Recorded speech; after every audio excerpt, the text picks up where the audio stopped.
make this centering process. So that's why it is named as selective laser centering. And materials mainly used like aluminum filled materials, polyamide, glass filled polyamides, alumide, impact resistant nylon, nylon glass filled nylon, flame retardant nylon, carbon fiber filled nylon, rubber like structures. Okay, so let us see the advantages. Why? Because we are already seen what are the processes, how it is, what are the specifications, what are the materials used, everything we have done in earlier classes. So coming to these advantages of SLS, first one is it offers the key advantage of making functional parts in essentially final materials. ఎందుకంటే ఇది ఎక్కువగా functional parts ని తయారు చేస్తుంది. ఓకేనా, మిగతా అన్ని కూడా ఫంక్షనల్ పార్ట్స్ తయారు చేయాలంటే it require so much of process, అంటే అందులో కూడా కొంతవరకే మనం చేయగలం. But this SLS will gives the functional parts. Functional parts is nothing but the parts which can be used having the movement like movements. Okay, వాటిని తయారు చేస్తాం అనమాట. ఫర్ ఎగ్జాంపుల్ నట్స్ కానీ, బోల్ట్స్ కానీ, ఓల్డ్ గేర్ వీల్స్ కానీ, ఇవన్నీ కూడా functional పార్ట్సే కదా. ఓకే, అలాంటి వాటిని తయారు చేయడానికి ఎక్కువగా దీన్ని యూజ్ చేస్తాం. రైట్, 305 17 బ్యాచ్ 305 ఎవరమ్మా?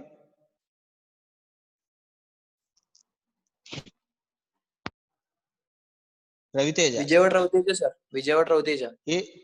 ఏంటాడు అసైన్మెంట్ సబ్మిట్ చేసాడా? అదే సార్, ఈ రోజు అయిపోతుంది సార్. మధ్యాహ్నం క్లాస్ పని చేయదు, ఇంకా యాప్ పని చేయదా? ఈ బాబోయ్, ఇప్పుడు మామూలుగా క్లాసులకే రాడు కదా. రాడు సార్, క్లాస్ వస్తున్నాడు వీడు. రాడు సార్, వీడు ఓఏ రూమ్ లో ఉంటున్నాడు సార్. వెరీ గుడ్, చాలరా చెప్పినందుకు నాకు కొంచెం satisfaction. Very good sir. It is an automated process. Next one is it is an automated process. What is this automated means?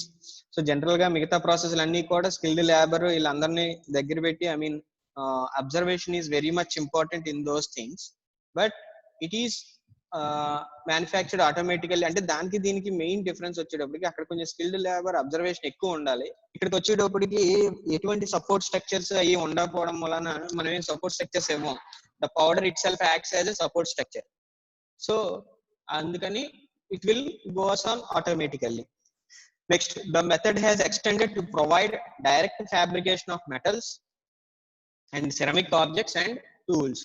So ఇందులో మనకి మెయిన్ బెనిఫిట్ ఇదే అనమాట. మెటల్స్ ని కూడా మనం మ్యానుఫ్యాక్చరింగ్ చేయొచ్చు, లైక్ మెటల్ పౌడర్స్ కానీ, సెరమిక్ పౌడర్స్ కానీ యూజ్ చేసి వాటిని ఫ్యూజ్ చేసి ఆ మెటీరియల్ కి సంబంధించిన పౌడర్స్ ని కూడా మనం తయారు చేయడానికి ఎక్కువ అవకాశం ఉంటుంది.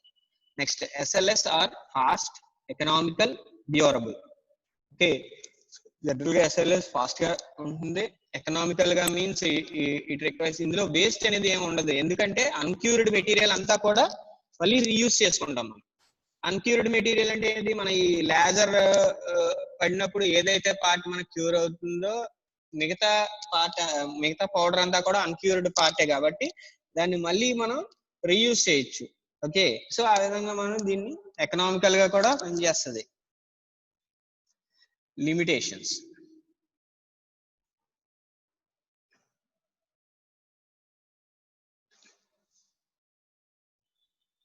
లిమిటేషన్స్ వచ్చేటప్పటికి low surface finish. So low surface finish అనేది ఎందుకు వస్తుందో ఆల్రెడీ మనం నిన్న క్లాస్ లో చెప్పుకున్నాం. The main thing why we are getting low surface finish in this is the surrounding materials will be fused. అంటే ఇక్కడ ఏమవుతుందంటే హీట్ డిస్ట్రిబ్యూషన్ అనేది ఎక్కువ ఉంటుంది. చాలా హై పవర్ లేజర్ మనం యూజ్ చేస్తాం ఫ్యూజ్ చేయడం కోసం. లేకపోతే ఏమవుతుందంటే ఈ మెటల్ పౌడర్స్, సెరమిక్ పౌడర్స్ అవి ఫ్యూజ్ అవ్వవు. సో అంత హై పవర్ ఇస్తున్నప్పుడు ఏమవుతుందంటే హీట్ ట్రాన్స్ఫర్మేషన్ అనేది ఒక పార్టికల్ నుంచి ఇంకో పార్టికల్ బాగా ఎక్కువ ఉంటుంది. సో దట్ ఏమవుతుంది, యాక్చువల్ గా మనకి అవ్వాల్సిన, ఐ మీన్ సెంటరింగ్ అవ్వాల్సిన పార్ట్ తో పాటు కొంచెం ఎక్సెస్ మెటీరియల్ మనకి సెంటరింగ్ అయిపోతూ ఉంటుంది, అంటే చుట్టుపక్కల ఉన్న మెటీరియల్. దానివల్ల ఏమవుతుంది, మనకి అన్ఈవెన్ సర్ఫేసెస్ అనేవి వస్తాయి. That is what the low surface finish. Low surface finish అనేది రావడానికి మెయిన్ థింగ్ అదే. ఆ తర్వాత high equipment cost. Generally these machines are very costlier compare to జనరల్గా ఏంటంటే ఇప్పుడు మన పోర్టబుల్ 3D ప్రింటర్స్ వచ్చినాయి. మీరు వెబ్సైట్ లోకి వెళ్తే పోర్టబుల్ 3D ప్రింటర్స్ అనేవి మనకు వచ్చినాయి. అవి ఎంతో కాస్ట్ ఉండవు, 50,000 60,000 లో మనకి ఒక పోర్టబుల్ 3D ప్రింటింగ్ మెషిన్ మనం కొనేయచ్చు. ఓకే, ఫర్ ఎగ్జాంపుల్ మనం ఏదైనా ఒక ప్రోగ్రామ్ చేయాలనుకున్నాం అనుకోండి, అడిటివ్ మ్యానుఫ్యాక్చరింగ్ లో 3D ప్రింటింగ్ మీద ఒక వర్క్ షాప్ కండక్ట్ చేసాం అనుకోండి, అటు 3D ప్రింటింగ్ మెషిన్స్ వస్తాడు అక్కడికి. ఓకే, సో అలాగా పోర్టబుల్ గా మనం 3D ప్రింటింగ్ మెషిన్ ని యూజ్ చేయొచ్చు, రైట్. సో అందుకోసం ఏంటంటే జనరల్ గా అలాంటి 3D ప్రింటింగ్ కాకుండా ఇలా సెలెక్టివ్ లేజర్ సెంటరింగ్ అంటే కొంచెం పౌడర్ మెటల్ పౌడర్స్ వీటిని చేయడానికి యూజ్ అయ్యేది చాలా ఎక్కువ కాస్ట్ ఉంటుంది అన్నమాట. Skillful labor. Obviously, this additive manufacturing process requires skillful labors.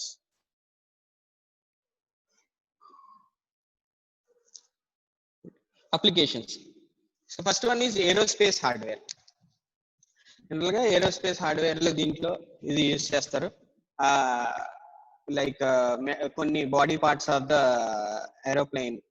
Okay, వాటిల్లో నెక్స్ట్ ఎందుకంటే ఇందులో మెటల్ పౌడర్స్ యూజ్ చేయడం వల్ల లో వెయిట్ ఉన్న మెటల్ పౌడర్స్ మనం యూజ్ చేయడం వల్ల ఏంటంటే ఏరోస్పేస్ పార్టికల్స్ కి కొన్ని పార్ట్స్ కి దానికి దీన్ని యూజ్ చేస్తారు. అలాగే medical and health care medical parts వాటికి యూజ్ చేస్తారు, ఎందుకంటే ఇక్కడ కొంచెం ప్రిసిషన్ అనేది ఉండాలి. ఓకే, అలాగే electronics, packaging, connectors, military hardware, automotive industries, consumer goods. So ఇందులో మన బెనిఫిట్ ఏంటంటే ఈ యూనిట్ మొత్తంలోని ఇవన్నీ కూడా అన్నిట్లోనే అప్లికేషన్స్. ఏది కూడా మనకి లేదు అని చెప్పడానికి లేదు. ఎడిటివ్ మ్యానుఫ్యాక్చరింగ్ అన్ని చోట్ల అప్లై అవుతూనే ఉంది. సో ఒకదానికి రాసినవి మనం అన్నిటికీ రాసేయచ్చు, right. Consumer goods like domestic applications, power tools, audio components ఇవన్నీ కూడా applications of these additive manufacturing. Architecture కూడా,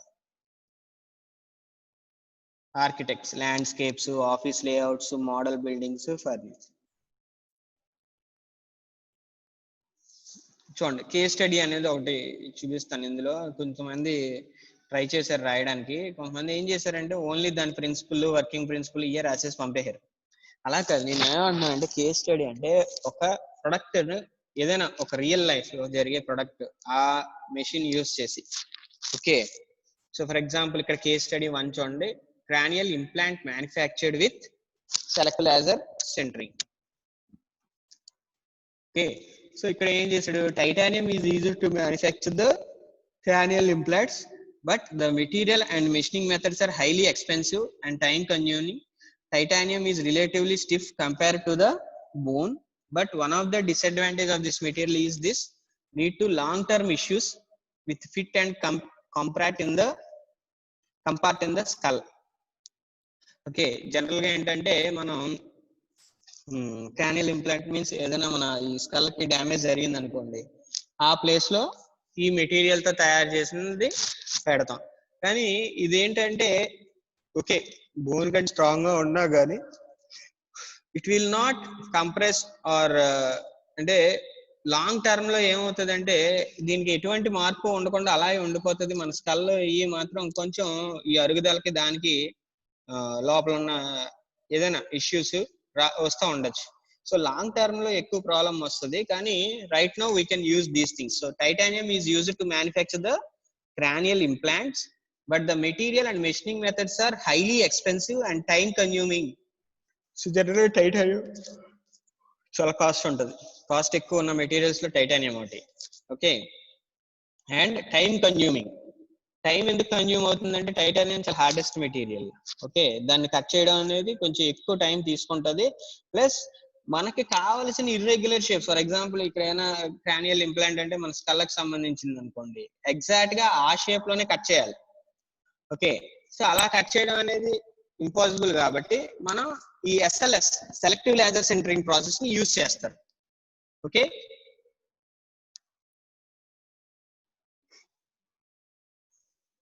more recently focus is turned to plastic polyether ether ketone PEEK cranial implants కి చూసాను.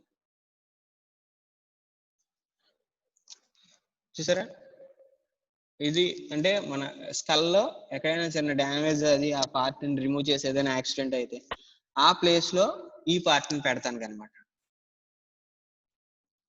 By using selective laser sintering, cranial implant prototype has been created by a team of doctors, design engineers, and experts.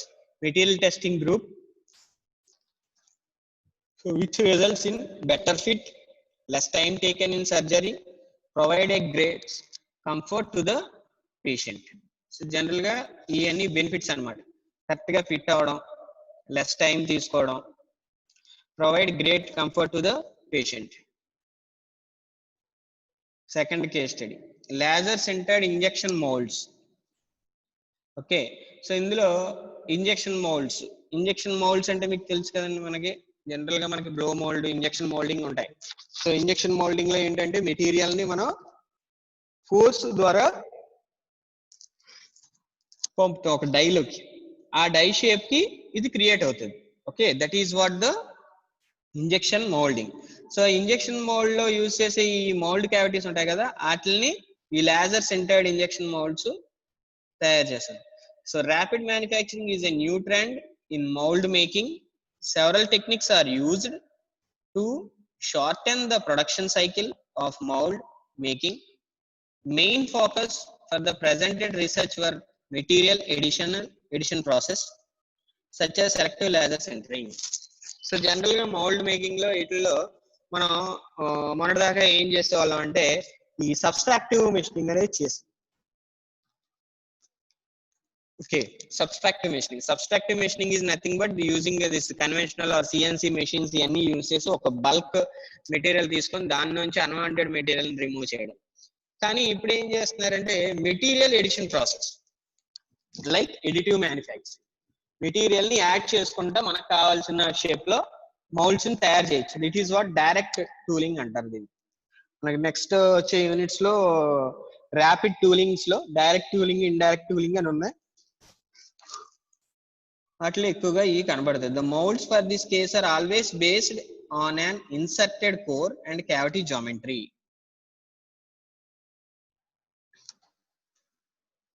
So these are some of the moulds.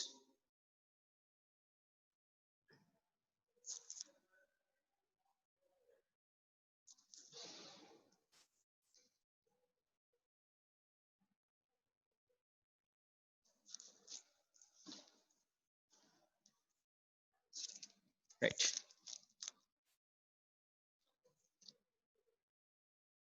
So cable support mold is very difficult to manufacture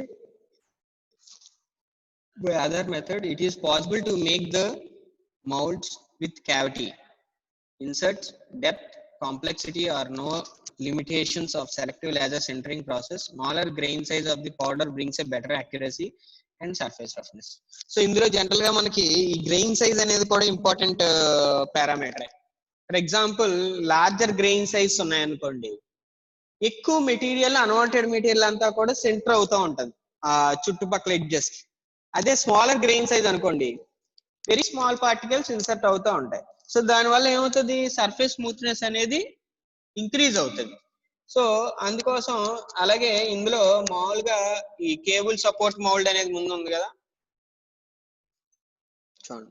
దీన్ని తయారు చేయాలి మామూలు process తో, అంటే conventional machines are సబ్స్ట్రాక్టివ్ manufacturing లో చేయాలంటే it requires more skill labour and also at the same time requires more material wastage and this labour also, I mean skilled labour అనేది దీనికి కావాల్సి ఉంటది.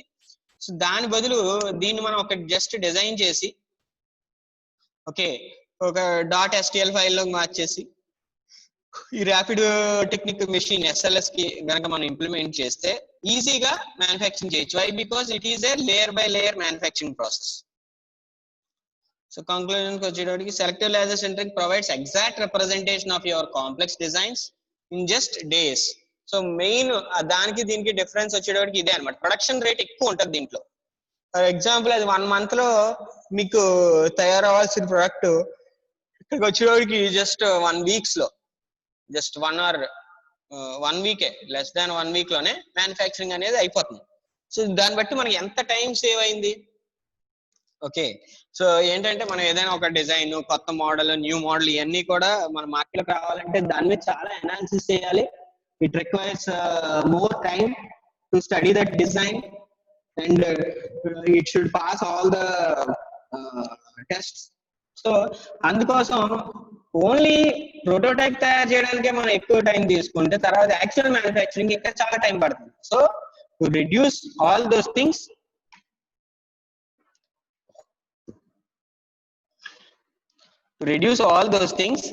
we will go for this additive manufacturing. Okay.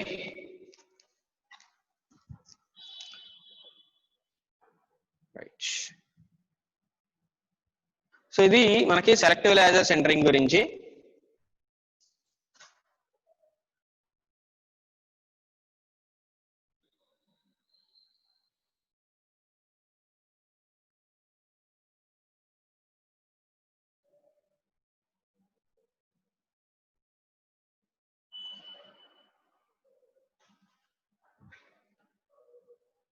Right,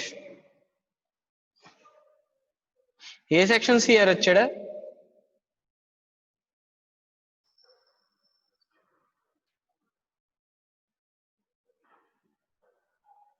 ఒకసారి respond అవ్వండి, ఏ sections here?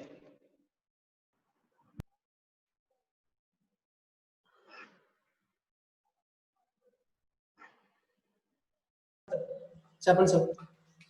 నీకు material వచ్చిందమ్మా? వచ్చింది sir. మీ friends కి అది షేర్ చేసావా? గ్రూప్ లో ఉంది సార్. ఇప్పుడు బి సెక్షన్ వాళ్ళు కొంతమంది రాలేదంటున్నారు. బి సెక్షన్ వాళ్ళు మాకు పెట్టినట్టున్నారు సార్.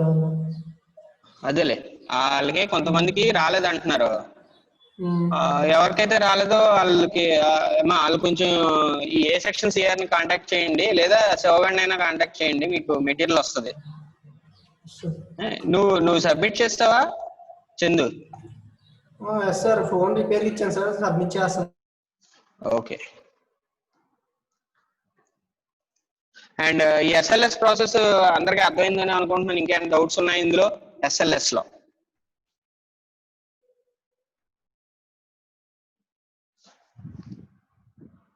నెక్స్ట్ మనం 3D ప్రింటింగ్ టెక్నిక్ గురించి చూస్తాం. సో మన ఈ 3D ప్రింటింగ్ కూడా అయిపోతే మనకి 3 యూనిట్స్ కంప్లీట్ అయినట్టు. ఫస్ట్ యూనిట్ ఏమంటే ఇంకా చాలా మంది సబ్మిట్ చేయాలి.